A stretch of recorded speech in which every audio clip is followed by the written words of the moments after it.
Hola, ¿qué tal? ¿Cómo están ustedes? Bienvenidos a un nuevo capítulo de Nuevas Voces. Estamos con una de las personas que fueron elegidas dentro de los 100 jóvenes más influyentes según el diario El Mercurio, específicamente la revista del sábado. Me refiero a Claudio Alvarado, director de contenidos de Idea País. ¿Cómo estás, Claudio?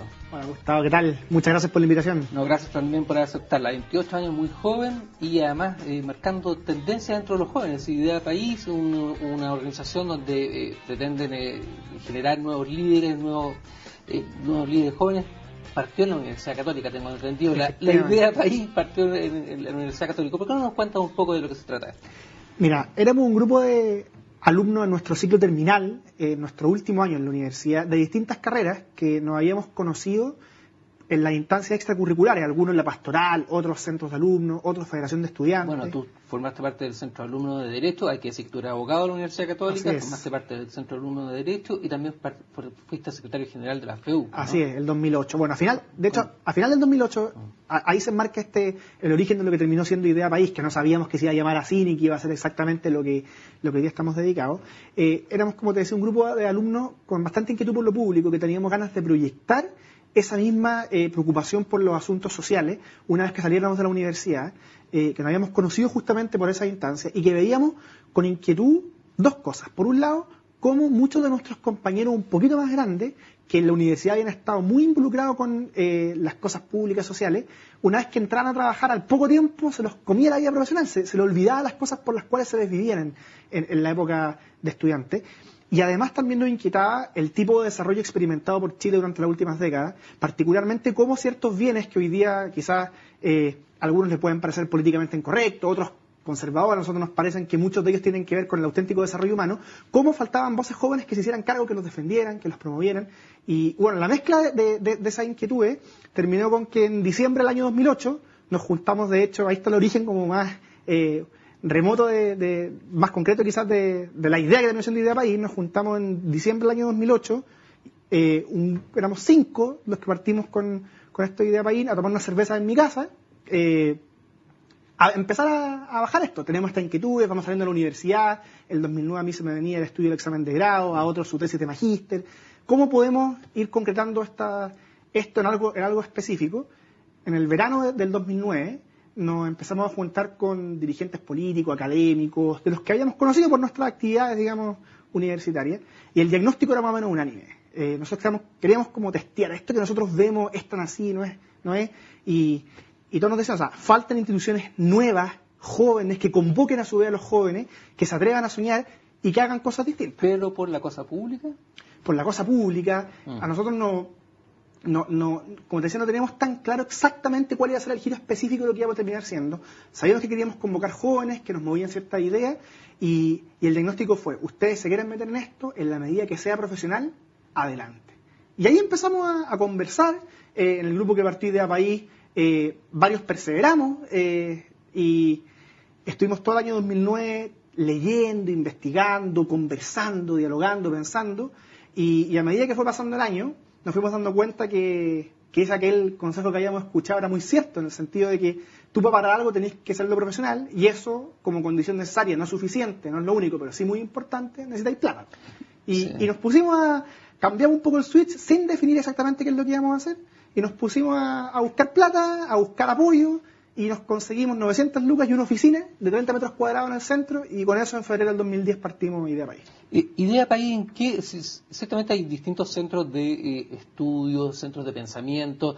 ¿Dónde se enmarca en el ámbito político? Sí, mira, nosotros justamente, te voy a responder la pregunta, así en concreto, no la voy a evadir, pero para hacer un contexto, nosotros una de las cosas que confluyen en el nacimiento de Idea País es justamente nuestra impresión de que las categorías políticas actuales cada vez dan menos cuenta de la realidad, de los desafíos que enfrenta la sociedad, y de algún modo la desafección actual de la sociedad por los distintos referentes políticos viene a confirmar eso. Si tú lo medís desde un punto de vista de localización política, así típico como izquierda-derecha, obviamente que nosotros, al no ser un grupo de izquierda, nos vamos a estar ubicados en el lado derecho del espectro político, pero nuestra identidad como hoy día tú no sabías exactamente qué es lo que es la derecha, qué piensa, por ejemplo, en RN Carlos Larraín versus Carla Rubilar, o en la UDI, el Luchán versus Casi, así puede ir para distintos lados. En la DC, Jorge Sabá, que es un personaje, un espécimen raro, Claudio Rego no es como él, y así podríamos hacer 1000 ejemplos.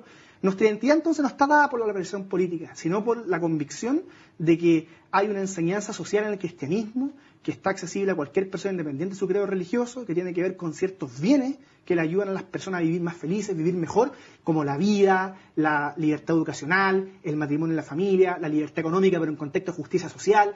Y la promoción de esas cosas es lo que nosotros nos identifica como identidad, más allá de la ubicación en el espectro político. ¿Y por qué hablas del término de religión como una de los puntos base donde se sustenta? Claro, porque si bien nosotros buscamos hacer una cuestión bien laical, bajo nuestra propia responsabilidad y sin pretender voceros de nadie, nuestra inspiración última, nuestro marco de referencia, surge en las enseñanzas sociales del cristianismo. Como te decía, asumida bajo nuestra responsabilidad y con ganas de ser capaces de hacer política y preocuparse por las cosas públicas en positivo. Uno muchas veces ve hoy día que los actores a veces son no a esto, no a lo otro, y nosotros creemos que no, porque lo que hay que hacer es, a partir de ciertos principios y de una visión de hombre, sociedad compartida, promover políticas públicas, medidas que busquen realizarlos, que busquen hacerlo accesible a las personas. ¿Y por qué tiene que ser desde el punto de vista del cristianismo y no desde el punto de vista, por ejemplo, de pensadores laicos? No, nosotros, esa es una distinción interesante, nos podría llevar para largo.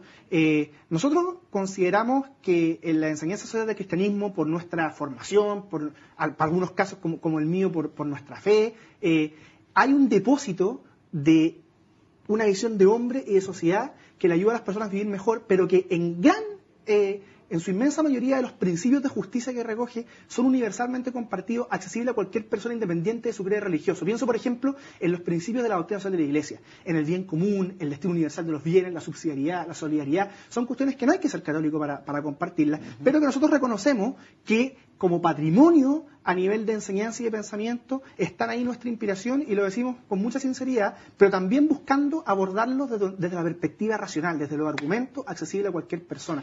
Un ejemplo de eso, como para evidenciarlo, ha sido nuestra posición respecto a la discusión sobre el matrimonio, que se ha dado tan fuerte en Chile en los últimos años y que a nosotros nos ha tocado participar activamente. Nosotros vemos en el matrimonio un bien para las personas y para la sociedad, y esa discusión la enfrentamos con ciertas convicciones que en su último término responden a la inspiración que te decía recién, pero ¿cómo enfrentamos ese debate? Desde una perspectiva racional, buscando los argumentos, el diálogo, y si tú miras nuestras performances en esas discusiones, en ningún caso va a haber apelación a alguna autoridad religiosa, sino que buscamos poner la razón por delante y dialogar con aquellos que piensan distinto, y así lo hacemos con nuestros otros temas que nos inquietan, con la desigualdad social. Déjame detenerme un poco en el matrimonio, porque es un tema interesante, sobre todo porque tú dices que es un tema que se está abordando en este momento. El tema, sin duda alguna, que hoy día convoca mucho en el debate es el tema del matrimonio igualitario. Así es. Entonces, a eso me refiero de cómo ustedes debaten respecto a esta situación y cómo es lo que piensa qué es lo que piensa Idea País sobre el tema del matrimonio igualitario. Mira, nosotros lo enfrentamos desde la siguiente perspectiva. En primer lugar, al igual que todo el resto de las discusiones públicas, nosotros creemos que tienen que caracterizarse por una manera de abordarla racional, constructiva, sin caer en descalificativo ni prejuicio a priori de ninguna especie. Entonces, tú me decís, ¿ahí me parece sensato que hayan personas que digan el matrimonio entre hombre y mujer porque sí? No. Pero tampoco me parece sensato que hayan personas que digan que a priori, sin argumentar, que el matrimonio es discriminatorio, o que el matrimonio es un mal para la sociedad tal como lo conocemos hoy día. Yo lo que tratamos de Idea País de hacer es decir, por darte mira.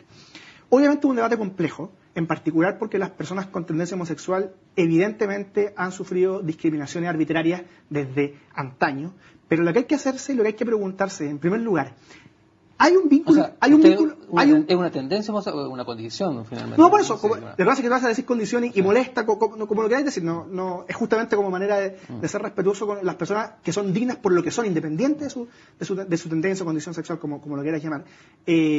La pregunta que hay que hacerse, en primer lugar, ¿hay un vínculo causal entre el matrimonio como lo conocemos y esas arbitrariedades? ¿Es razonable, en segundo lugar, que una sociedad que dice estar hastiada, y lo hemos visto con las movilizaciones sociales del último tiempo, que dice estar aburrida de una comunidad articulada en torno a puros derechos individuales, empieza a ver las instituciones como el matrimonio u otras como mero pago por reivindicaciones sociales? Pareciera que no. Pareciera que lo que hay que pensar es qué es esta institución, qué rol cumple, y como te decía, así como la tradición no es autoexplicativa y el matrimonio no es porque sí entre hombre y mujer, el cambio menos lo es. Entonces lo que uno debería preguntarse es, ¿puede una unión entre dos personas del mismo sexo compartir aquellas características distintivas, aquellas notas que caracterizan al matrimonio y que cumplen la función social que hace que tenga una regulación distinta al resto de las amistades, por ejemplo? Sí, pero el matrimonio, porque nosotros... Sí, pero déjame detenerme ¿Sí? un segundo. Pero el matrimonio tú lo dices como lo que está, lo ves como una función dentro de la sociedad. Lo que pasa es que... Yo te pregunto, ¿Sí? ¿puede haber amor dentro de dos personas del mismo sexo y eso traducirse en un matrimonio? Lo que pasa es que amor de amistad, piénsalo... No, pero sí, no, de amor es que por eso, de pareja. Pero fíjate, veámoslo bajo la perspectiva de la reflexión. Como uno piensa, ¿es lo distintivo de la regulación jurídica de las instituciones los afectos o el amor? Te pongo un ejemplo contrario para que me vean lo que te quiero decir. ¿Puede ir un papá sensatamente y decirle a sus hijos, yo no te voy a pagar más pensión de alimentos porque te dejé de querer? Obvio que no, obvio que no. Lo característico de la regulación de las instituciones no son los afectos. Fíjate, de hecho, segundo lugar, que si tú piensas, basta con decir que una unión entre cualquier persona, por el hecho de ser emocional o afectiva, es simplemente entre dos personas y solo dos personas, orientada a los hijos, norma de estabilidad, fidelidad, lo propio del matrimonio, pareciera que aquella realidad que llamamos matrimonio, me corta la música, aquella realidad que llamamos matrimonio tiene notas distintivas que no se caracterizan por ser una unión meramente emocional o afectiva. Hay algo más. Nosotros creemos que ese algo se explica muy bien desde la visión conyugal tradicional del matrimonio, como una unión radical e integral entre hombre y mujer orientada a la procreación de los hijos. Sí, Claudio, vamos a seguir conversando porque todavía no me terminas de responder la pregunta. Vamos a ir a una pausa en Nuevas Voces y ya volvemos con Claudio Alvarado de Idea País. No se mueva.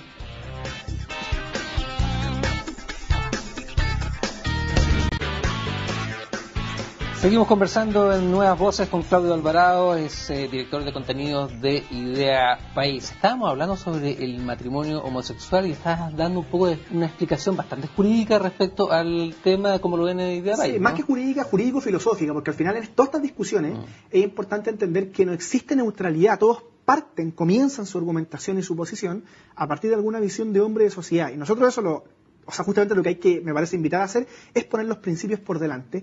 Y en ese sentido, a mí me parece que una buena manera de abordar esta discusión es partir de la realidad.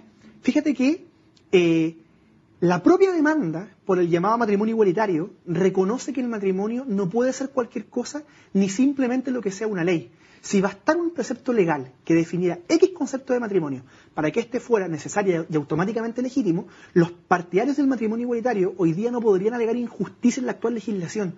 Su propio actuar reconoce que algo es. Además, en segundo lugar, fíjate que no existe un derecho ilimitado al matrimonio. Nadie reclama porque no se puede casar ni con su hijo, ni con su abuela. O sea, todos reconocen que hay ciertas distinciones, lo cual te muestra que no es que no se puedan realizar distinciones, sino que lo que importa es que éstas sean arbitrarias. Cuando son arbitrarias, las rechazamos, pero toda institución, toda convivencia humana realiza ciertas distinciones. Entonces, fíjate en tercer lugar que los partidarios del matrimonio igualitario aquí hacen una trampa. Suelen poner su reclamo como equivalente al de la lucha por la igualdad racial. Dicen, así como antes prohibían casarse a dos personas de color de piel distinto, hoy día nos prohíben a nosotros, somos el siguiente paso en la lucha por la igualdad. Pero la analogía es falsa, porque esa discusión versaba sobre con quién es posible casarse, pero manteniendo las notas distintivas del matrimonio. Hoy día lo que se pretende es cambiar el concepto de matrimonio por otro radicalmente distinto, por otro diferente. Entonces, ahí me parece que lo que hay que hacer es poner la discusión por delante, reconocer a qué es lo que uno aspira. En ese sentido, los partidarios del llamado matrimonio igualitario han sido muy honestos desde siempre. Ellos no quieren ABP ni ABC, te lo dicen claro. Nosotros queremos matrimonio con adopción de hijos inclusive. Nosotros digamos, ok, discutamos de frente qué es el matrimonio, no solo lo que no es y cómo, de cambiar su fundamento, podría seguir sustentando sin dudas ni ambigüedades los aspectos propios de la institución matrimonial que hoy día conocemos. ¿Tú crees que sería algo, cómo lo calificarías si eventualmente llegara aprobarse el matrimonio igualitario en Chile? Una opción. A mí me parecería malo, me parecería obviamente perjudicial para la sociedad, y esto me permite explicar algo que nosotros siempre nos preguntan y que es súper interesante ponerlo sobre la mesa. ¿Por qué tanto rollo con el matrimonio? ¿Por qué les importa? Espera. Tú me dices cosas que son malo y perjudicial para la sociedad, sí. Ya. Te voy a contar con el contracaso. ¿Por qué es bueno el matrimonio como lo conocemos? ¿Por qué tanto enrollarse con el matrimonio? Nosotros nos preguntan. Ustedes son gallos choros, tienen un rollo social interesante. ¿Por qué inquietarse tanto por el tema del matrimonio?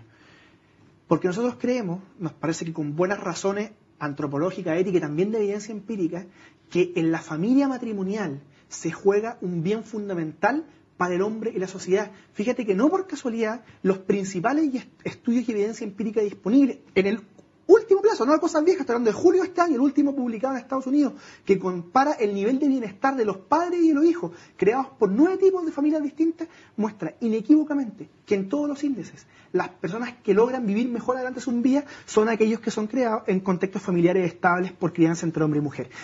Lo que a nosotros nos mueve es una convicción profunda de que en la comunidad se basa gran parte del bien social, obviamente, y esa comunidad tiene como primera célula la familia. Y si bien hay distintos tipos de familias, evidentemente, o sea, es cosa de verlo, hay algunas que logran realizar mejor que otras el ideal de entrega y compromiso, y nos parece que es la familia fundar el matrimonio entre hombre y mujer. Nosotros creemos que hay un bien social en juego súper importante, necesario para la plenitud de las personas y para la vida social.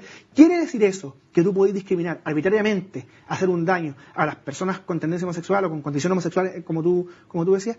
En ningún caso. Porque nosotros, justamente toda esta discusión parte de una premisa, que las personas somos libres e iguales en dignidad. Y como somos dignos, es que podemos razonar, argumentar y conocer ciertos bienes, cosas mejores que otras, como en este caso yo te argumento respecto del matrimonio. Bueno, esa misma dignidad te hace que tú los tienes que tratar a todos por igual, exigirle buenos argumentos y jamás discriminarlo arbitrariamente. Claudio, no solamente vamos a hablar de matrimonio, porque ya hemos hablado casi todo el programa de él, porque me parece un tema interesante, pero sin duda alguna también ustedes tienen una visión respecto a las políticas públicas, tienen una visión también sobre la cosa pública que a mí me gustaría abordar con ustedes respecto a lo que está pasando hoy día en el país. Y eventualmente también ustedes dicen ser que eventualmente pueden identificar con cierto sector de la derecha en este país, probablemente, o con la gente del oficialista, digámoslo de alguna forma. Con matices, digámoslo así. Sí. Pero precisamente, ¿cómo ven en Idea País cómo ha transcurrido esta relación de los partidos de la Alianza, por ejemplo, con el gobierno, quedando casi 2 años de que termine el periodo de Sebastián Piñera? Sí, mira, nosotros en Idea País lo que nos une y lo que nos hace partir esta institución es la visión de hombre-sociedad que algo hemos comentado. En ese sentido, a nosotros nos caracteriza, a diferencia de lo que a veces se podría pensar, una sana diversidad en temas contingentes. Tú dentro de lo que es Idea País, dentro de los fundadores, por ejemplo, tenía algunos que hoy día trabajan en el gobierno, otros que somos independientes y de algún modo críticos de ciertas cosas del gobierno, y matices entre medio. Como te decía, nuestra localización política, obviamente, al no ser de izquierda, está en la centro-derecha, pero con una marcada identidad en la enseñanza social del cristianismo. Es más la visión de sociedad que nos une que estas cosas. Dicho eso, a nosotros nos inquieta en general el estado actual de la política en la sociedad. Y eso sí es muy compartido. A nosotros nos preocupa de que hoy día muchas veces se suele enfocar la discusión de la cosa pública y la política en particular como una mera búsqueda del poder, sin promover razones, sin promover bienes, sin tener cosas en juego que caractericen. Y desde ese sentido, nosotros creemos que la discusión pública de los últimos años ha estado de lado y lado cargada de una visión estrecha de la política en la que falta justamente poner los principios por delante y la visión de hombre de sociedad.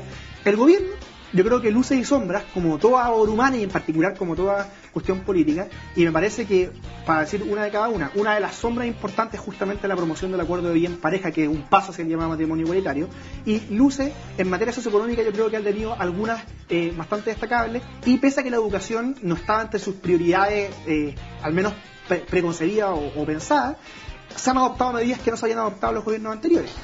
Claudio, vamos a dejar que respiren un poco, vamos a seguir conversando con Claudio Alvarado luego de esta pausa aquí en Nueva Cosa.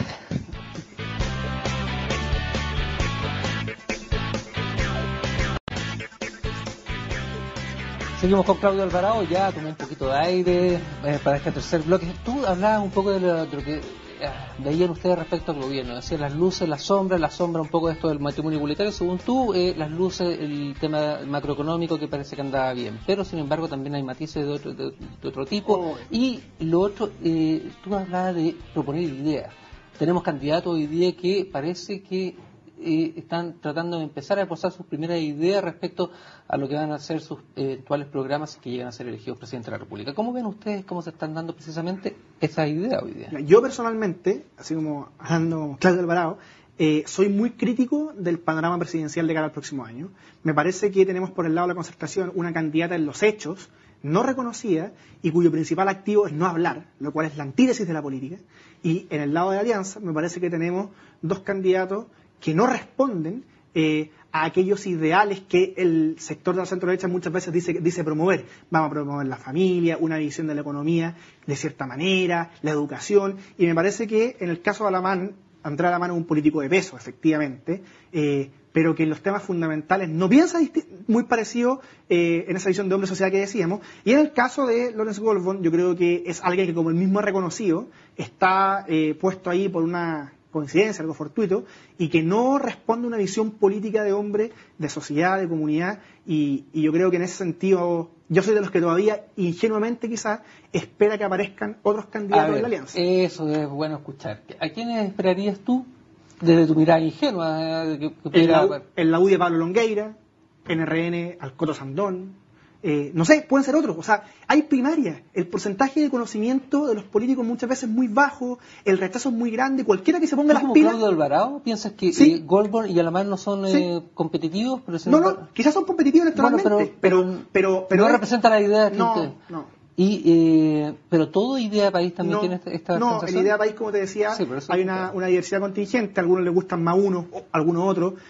Yo soy quizás el más, en este sentido, como crítico del panorama actual. Me parece que la alianza debería aprender un poco del otro lado. O sea, tú veías a Claudio Rego, un gallo que sabe que el porcentaje de conocimiento a nivel nacional es bajísimo.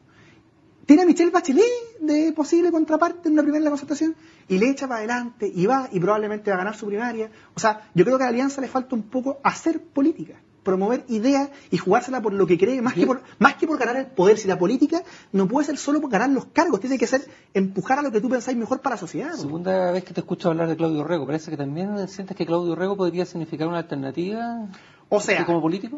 Mira, a mí lo que me preocupa siendo desde el otro lado de la vereda, ¿no? A mí eso me da lo mismo. Mira, sí, el problema de Claudio Rego a mí me parece fundamentalmente es con las personas que se rodea, con quienes gobernaría, que yo ahí sí veo diferencias más profundas.